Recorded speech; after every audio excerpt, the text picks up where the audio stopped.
তারা বলেছে চেয়ারম্যান সাহেব প্রার্থীদেরকে ফোন দিচ্ছে 2-4 জায়গায়, আমরা শুনেছি, কিন্তু এইটা সম্বন্ধে আমরা ওয়াকিফাল না। যাই হোক, চেয়ারম্যান সাহেব আমাকে সরাসরি যেটা বলেছেন সেটাই এখন আমি বলছি। তিনি বলেছেন আমি নাটোর 3-এ প্রফেসর আনুকে এবং নাটোর 4-এ আব্দুল আজিজকে মনোনয়ন দেব এবং সেই লক্ষ্যে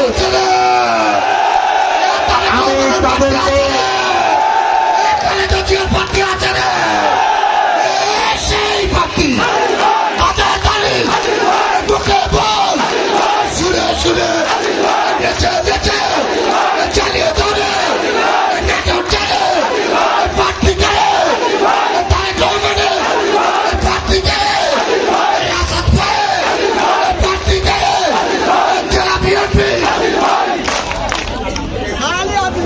তিনি পাশাপাশি আমাকে আরেকটি কথা বলেছেন খুব গুরুত্বপূর্ণ ভাবে। অন্যান্য যারা প্রার্থী রয়েছে, সিংড়াটা আমি সিংড়াই বলেছি, আপনারা আমার বক্তব্য সিংড়াই শুনেছেন। আমি গুরুদাসপুরের বিষয়টা বলি। উনি বলেছেন ওখানে মোজাম্মেল হক সাহেবের ছেলে ইসাম কামাল নাম এভাবে বলেছে। আমি বলেছি যে আবু হেনা মোস্তফা কামাল রঞ্জু। তো বলেছে উনি ওকে সঙ্গে নিয়ে আজিজ সাহেবকে কাজ করতে হবে। আমাদের যারা অন্যান্য প্রার্থী রয়েছে প্রত্যেককে সম্মান দিতে হবে। আর আপনি দলের মেম্বার সেক্রেটারি হিসাবে বিএনপির যারা জেলা নেতৃবৃন্দ আছেন আপনারা সমন্বয় করে দিবেন গুরদাসপুর, বড়াইগ্রাম এবং সিংড়াতে। এই প্রসঙ্গে আমি আপনাদের বলতে চাই, বিএনপি একটি গণতান্ত্রিক এবং বাংলাদেশের সর্ববৃহৎ রাজনৈতিক দল। আমাদের দলে অনেকে মনোনয়ন প্রত্যাশী হবে, অনেকে অনেকের নেতৃত্বে রাজনীতি করবে। আজিজ ভাইয়ের যেমন লোক আছে, অনুসারী আছে, রঞ্জুরও আছে, ওমর ভাইয়েরও আছে, বাবলু ভাইয়েরও আছে, আমাদের দুলালেরও আছে। কিন্তু দিন শেষে আমার প্রশ্ন আপনাদের এই হাউজের কাছে, আজিজ সাহেব ব্যক্তি, দুলাল ব্যক্তি, ওমর ব্যক্তি, ব্যারিস্টার রঞ্জু ব্যক্তি, মার্কা কোনটা? মার্কা কোনটা? সবাই ভালো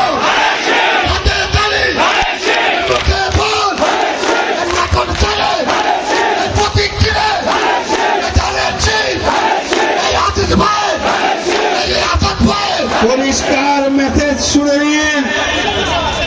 ব্যক্তি গৌণ, অনেকে ব্যক্তির রাজনীতি করেন। বাংলাদেশে আগামী দিনে ব্যক্তির রাজনীতি থাকবে না, দলের রাজনীতি করতে হবে, মার্কার রাজনীতি করতে হবে। যারা ব্যক্তির রাজনীতি করতে চান তাদের উদ্দেশ্যে বলতে চাই, জাতীয় সংসদ নির্বাচনে আপনি যখন বুথে ঢুকে ব্যালট পেপারটা হাতে নেবেন, ব্যালট পেপারে কি আজিজ সাহেবের ছবি থাকবে? রঞ্জুর ছবি থাকবে? কি থাকবে? মার্কা থাকবে। তাহলে আপনি ফিল্ডটা কি ব্যক্তির উপরে মারবেন না মার্কার উপরে মারবেন? তাহলে আমরা কোন ব্যক্তি চিনি না, আমরা চিনি মার্কা। আমি গুরদাসপুর বড়াইগ্রামবাসীর কাছে উদাত্ত আহ্বান জানাবো, আগামী দিনের বাংলাদেশের রাষ্ট্রনায়ক জনাব তারেক রহমান আমাকে অর্ডার নির্দেশ দিয়ে দিয়েছে গুরদাসপুর বড়াইগ্রামে আজিজ সাহেবের জন্য কাজ করার জন্য।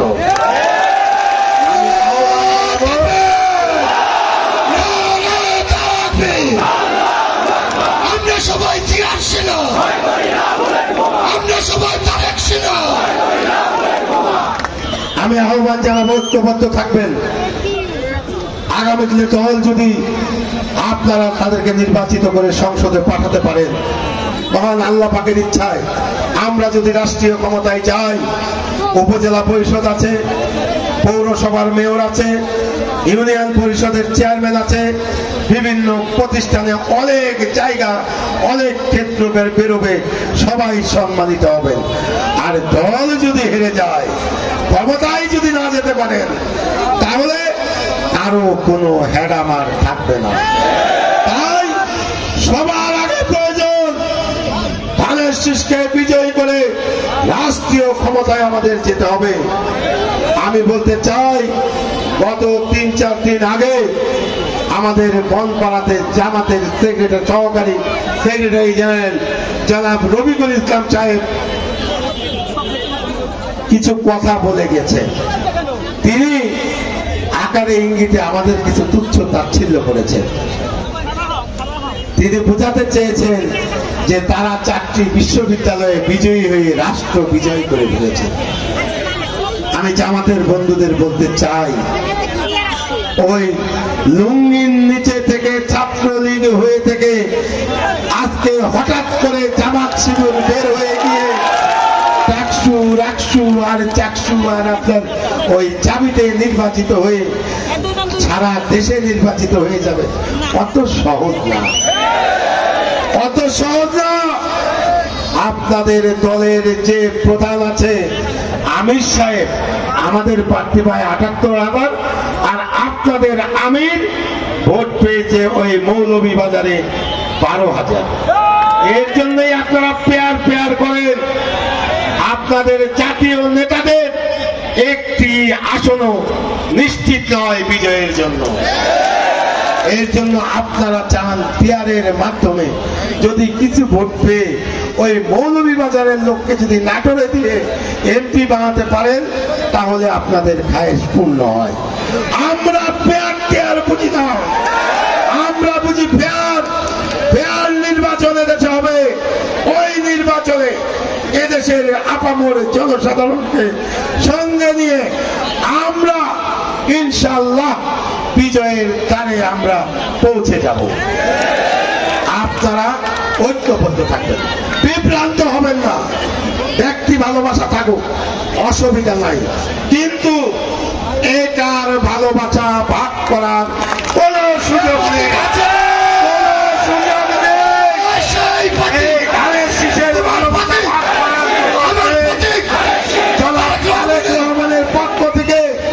আনুষ্ঠানিকভাবে আমি আজকে জেলা বিএনপির পক্ষ থেকে ধানের শীষ পক্ষে কাজ করার জন্য আগামী 14 জাতীয় সংসদ নির্বাচনে আজিজ ভাইকে ধানের শীষ পথে